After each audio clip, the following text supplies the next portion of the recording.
সাংবাদিক দম্পতি সাগর রুনির হত্যার ১৩ বছর। এ ১৩ বছরে হত্যা মামলার তদন্ত প্রতিবেদন জমা দেওয়ার তারিখ পিছিয়েছে ১১৫ বার। ২০১২ সালের ১১ ফেব্রুয়ারি ভোরে রাজধানীর পশ্চিম রাজাবাজারের ভাড়া ফ্ল্যাট থেকে মাছরাঙ্গা টেলিভিশনের বার্তা সম্পাদক সাগর সরোয়ার ও এটিএন বাংলার জ্যেষ্ঠ প্রতিবেদক মেহেরুন রুনির ক্ষতবিক্ষত লাশ উদ্ধার করে পুলিশ। এরপর এ হত্যা মামলায় ৪ বার বদল হয়েছে তদন্ত সংস্থাও।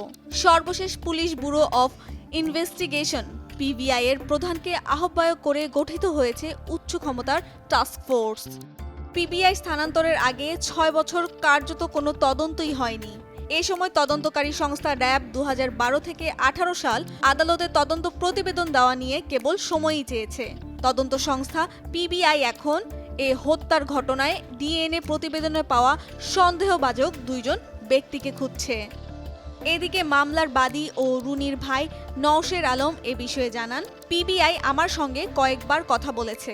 সবকিছু মিলিয়ে মনে হচ্ছে সরকার ঘটনার রহস্য উদ্ঘাটন করতে পারবে, তবে তদন্তের ফল না পাওয়া পর্যন্ত আশাবাদী হতে পারছি না। আমরা তো বলি আসলে ২০১৩ পরে কোনো কাজই হয় নাই। হ্যাঁ, তো সেটা আমাদের মনে হয় ১০ বছর ধরে কোনো ইনভেস্টিগেশনে হয় নাই, ধামাচাপা দেওয়ার প্রক্রিয়াগুলো ছাড়া। কিন্তু আমরা সেই হিসাবে কিছুটা আশাবাদী এখন। কিন্তু আসলে যতক্ষণ পর্যন্ত না তাদের তদন্ত রিপোর্টে কি আসছে, কি বের করতে পারছে এটা না জানা পর্যন্ত, সেই পর্যন্ত আসলে খুব আশাবাদী হওয়ার আমাদের কিছু নেই। তারপরও কিছুটা আশার আমরা দেখতে পাচ্ছি, যেহেতু এই নতুন সরকারকে আমরা দেখেছি এই বিষয়ে আন্তরিকভাবে কাজ করতে, এবং যে তদন্তকারী সংস্থা তাদের মনে হচ্ছে যে তারা কাজ করছে।